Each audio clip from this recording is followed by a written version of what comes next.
There are many interesting provisions in this new tax law, and one of them is what we are going to be talking about today.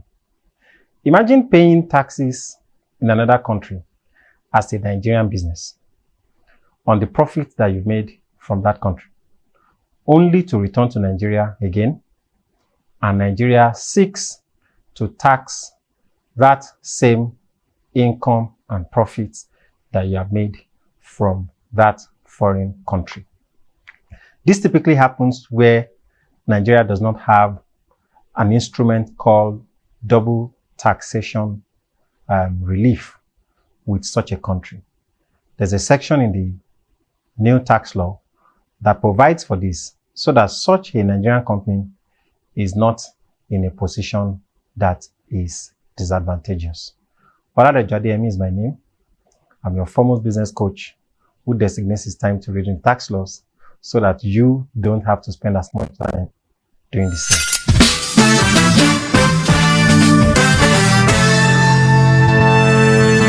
Section 119 of the Nigeria Tax Act provides on a concept called unilateral tax relief. Unilateral double taxation relief. This relief operates in such a way that a Nigerian company that has operation abroad or in any foreign country that has made income in that foreign country that ordinarily should also be taxed in Nigeria. This concept provides a shield for that entity. Provides a shield in such a way that that tax that has already been paid in that foreign country can be taken as a credit even in Nigeria, solely because of this particular provision of the law. That credit, however, is with a limit, but the fact that this exists at all, it's a good thing for Nigerian companies and Nigerian business owners to be aware of, so that you are not worried that, oh, Nigeria does not have a DTA. A DTA, like I mentioned earlier, is a double tax agreement with any country or any participating country. And that double tax agreement specifies how income emanating from both countries can be taxed.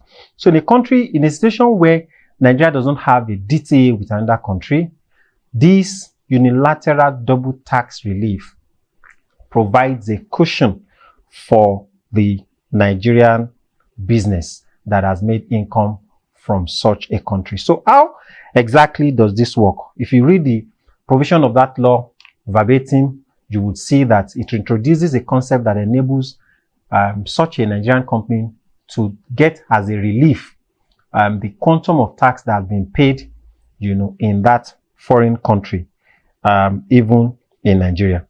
This usually happens commonly for cross-border transactions. When you are a multinational business, you have remote services, you have foreign entities, or a Nigerian company with foreign investments.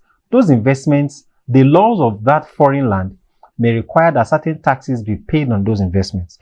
This section actually provides a cushion for such a Nigerian business, such that any Nigerian resident, any foreign income may claim that tax relief or tax credit in Nigeria for foreign tax already paid.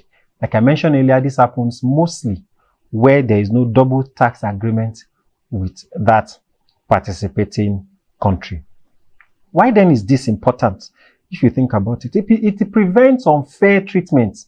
Unfair treatment. Nobody wants the same income to be taxed twice. And that's the concept that we call double taxation in tax. Where the same income has suffered tax in jurisdiction A, and then by reason of place of origin is also suffering tax in another jurisdiction. And also encourages international trade and investment. If you are aware that as a country or as a business, even though your country does not have the DTA with another country where you have interest to do business in, you can still get relief to the quantum of the tax paid. Remember that this tax credit is not without a cap. Based on the provision of that law, it is actually the lower of the Nigerian tax that is payable on that income or the foreign tax that has been paid. It is the lower of the two. And I can give you a practical example. Let's assume that a Nigerian business, earn total income of say 200 million. And out of that 200 million naira, that business earned about 60 million or 50 million from Ghana. Nigeria currently does not have a DTA with Ghana. And out of that 50 million earned from Ghana, that business has also paid taxes, in Ghana. Without this provision, what it means, would have been that that business would have also paid taxes in Nigeria on that 50 million, the entirety of that 50 million. But with the introduction of this particular concept based on this provision, the quantum of the tax paid in Ghana can be accessed as tax credits, in Nigeria. The portion of the Nigerian tax that should have been payable on that income in proportion to the amount of income that has been sourced, from Ghana. I just tried to paint a picture there using some numbers based on what the law actually provides for. So, overall, Section 119 shows that Nigeria, with this reform, currently recognizes the reality of how businesses are done globally and the reality of the global economy. And it also ensures that relief is granted, in a manner that is controlled, that is not excessive, and will not be abused. I hope you are not snoozing on this as a business owner.